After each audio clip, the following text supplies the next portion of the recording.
Galatia 1 ayat 6-8 berkata, mengapa hatimu cepat sekali berbalik dari Injil yang asli, kabar keselamatan yang asli, dan kamu berpaling kepada Injil palsu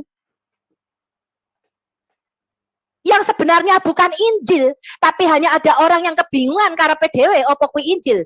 Injil adalah kitab yang diberikan kepada Nabi Isa ketika Nabi Isa masih nenen. Surah 19 ayat 30. Loh, itu bukan Injil, Rek.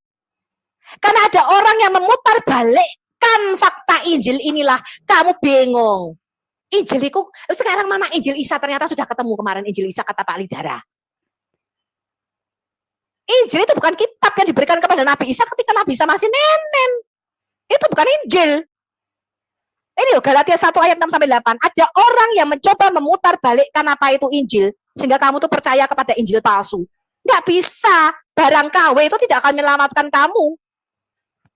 Ya, 2 Korintus 11 ayat 4 yang memberitakan Yesus yang berbeda, Yesus yang lain, yaitu Yesus yang keponakan Musa dan Harun yang lahir di bawah pohon korma, yang tidak mati disalib tapi diserupakan.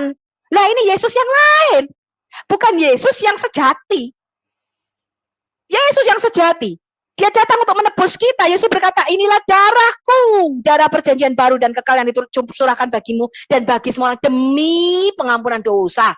Yesus 3 kali menyatakan dia akan mati dan akan bangkit pada hari ketiga. Dia sendiri yang mengatakannya. Lah ini Quran memberitakan 2 Korintus 11 ayat 4. Yesus yang berbeda. Yesus yang lahirnya di bawah pohon korma. Itu siapa itu? Yang lahir di bawah pohon korma. Yang padahal nabi-nabi bernubuat lahirnya di Migdal Eder, Bethlehem Efrata. Lah kok bisa tiba-tiba lahirnya di Arab iki loh, di bawah pohon korma? Yesus yang mana ini?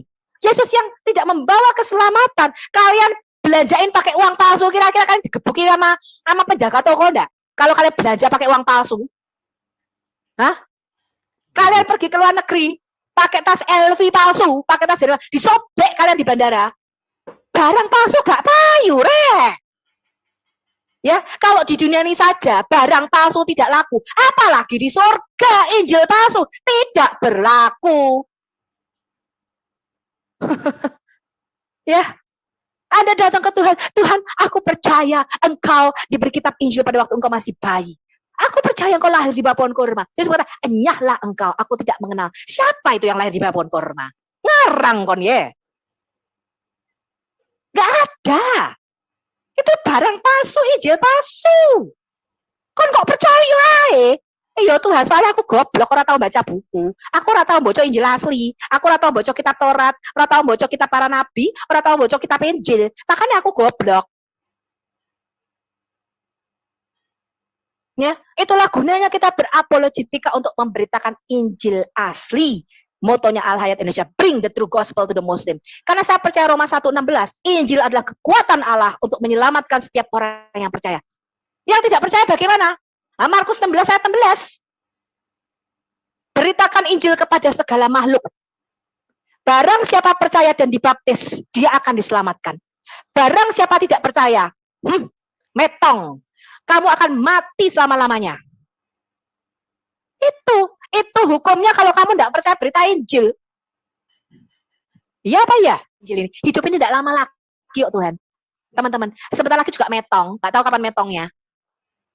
Tapi alangkah indahnya ketika kita bisa mengakhiri pertandingan ini dengan baik. Apa yang ada potensi di dalam diri kita yang Tuhan kasih talenta itu, kita berikan untuk Tuhan. Kita memperoleh keselamatan itu dengan cuma-cuma, kita berikan dengan cuma-cuma. Saya kasih tahu Anda teman-teman, sebelum saya bertobat lahir baru, saya tidak pernah peduli sama orang.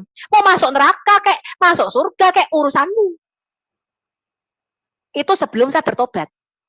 Ya, saya bilang jangan terlalu fanatik lah sama agama. Tapi setelah saya bertemu dengan Tuhan, saya dengar suara Tuhan.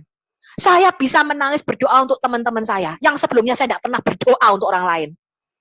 Saya bisa peduli, saya bilang Tuhan, apakah mereka sudah pernah mendengar berita keselamatan seperti Engkau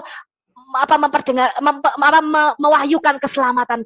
Mereka ini belum selamat loh Tuhan. Mereka ini belum selamat. Bagaimana caranya Tuhan?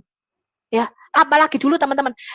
Kalau dulu saya ya teman-teman lebih ini lagi saya kemana-mana kesaksian. Jangan duduk deket-deket Sofiatul nanti diinjili. Jangan duduk, enggak bisa diem. Loh saya itu waktu lahir baru teman-teman, ini mulut itu enggak bisa diem cerita Yesus sih, saya bingung. Loh kok aku jadi gitu ya sekarang ya, aku gitu. Enggak bisa diem cerita tentang Yesus. Tiap orang saya tanya, kamu sudah kenal Yesus? Loh, aku enggak membunuh, aku enggak mencuri, aku enggak merampok kok. Ya podo, aku juga ora. Tapi apakah kamu tidak berdosa? Apakah kamu tidak butuh juru selamat? Ya, tapi akhirnya ketika mereka punya masalah, mereka datangnya ke gue juga sih gitu. Ya, karena tadinya begitu aku bertobat, loh kok teman-teman ini menjauh, kok begini, kok banyak malapetaka, kok keluargaku juga begini, pengen ngusir aku dan sebagainya. Asal berdoa sama Tuhan. Tuhan bilang, baca Yesaya 51. Apa Yesaya 51? Engkau yang mencari yang benar dan apa yang berkenan kepada Tuhan. Kenapa engkau harus takut kepada manusia yang hari ini ada dan besok seperti rumput hilang lenyap? Tapi takut sama Tuhan. Takut hanya sama Tuhan. Yang bisa bukan hanya memasukkan tubuhmu ke dalam neraka. Sak jiwa-jiwamu masuk ke dalam neraka. Terus aku bilang, oh Tuhan, berarti aku berada dalam posisi yang benar ya Tuhan. Ikut Tuhan kok malah tambah ra enak. Ketok aneh secara dunia ra enak. Tapi ternyata upahnya Tuhan luar biasa besarnya. Saya berkata, manusia terserah ngomong apa, cuek bebek aja. Tetapi yang penting saya berada di dalam jalurnya Tuhan. Dan memang menginjili itu sudah karunia, teman-teman. Tidak semua orang punya karunia menginjili ya. Tapi ada orang-orang tertentu yang berikan karunia untuk menginjili. Ya.